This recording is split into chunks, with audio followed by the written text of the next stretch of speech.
6 মাস পর হিলি স্থলবন্দর দিয়ে ভারতে পণ্য রপ্তানি শুরু হয়েছে। পাঠানো হচ্ছে ম্যাঙ্গো জুস। সীমান্তের ওপারে পরীক্ষাগার না থাকায় আটকা পণ্য পাঠানোর কার্যক্রম বাতিল করা হয়েছে। বিল অফ এন্ট্রি রাইস ব্র্যান তেল রপ্তানি নিয়েও বিড়ম্বনায় ব্যবসায়ীরা।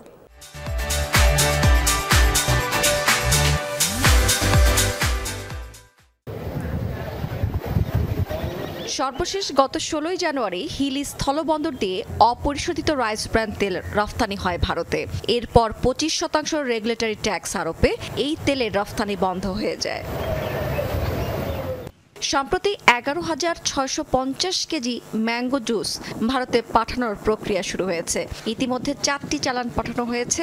6 মাস পর রফতানি বাণিজ্য শুরু হওয়াতে আশার আলো দেখছেন বন্দর সংশ্লিষ্টরা।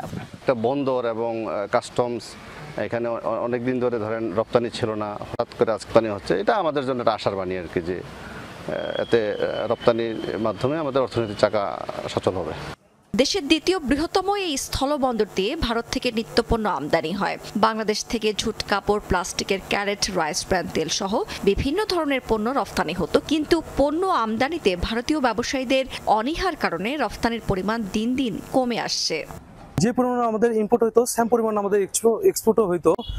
দীর্ঘ 6 মাস পর আমাদের আবার এক্সপোর্ট শুরু হয়েছে।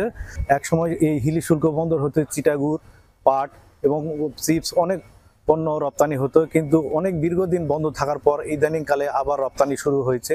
বিগত সময় কদিন ধরে রপ্তানিটা হচ্ছে। এই ধারা যদি অব্যাহত রাখতে হয় তাহলে বাংলাদেশ সরকার বা ইন্ডিয়ান সরকারের সঙ্গে আলোচনায় এটার সমন্বয় করে এবং আন্তরিকতার মধ্য দিয়েই এই ধারা অব্যাহত রাখা সম্ভব।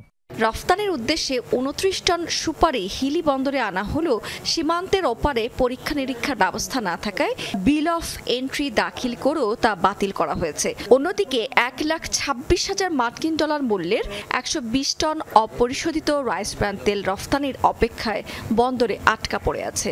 সরকার রাইস ব্র্যান্ড ক্রুড অয়েল রপ্তানিকে একটি সত্যযুক্ত পণ্যে অন্তর্ভুক্ত করেছেন রপ্তানির ক্ষেত্রে। তো সেই সত্য প্রতিপালন হয়েছে কি না এ ব্যাপারে আমরা বাণিজ্য মন্ত্রণালয়ে একটি পত্র প্রেরণ করেছি।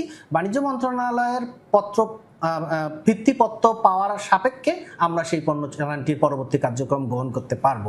হিলি স্থলবন্দরে আমদানির পাশাপাশি রফতানি বাণিজ্য সম্প্রসারণে সরকারের সহযোগিতা চেয়েছেন ব্যবসায়ীরা। রাবেয়া স্মৃতি, যমুনা নিউজ।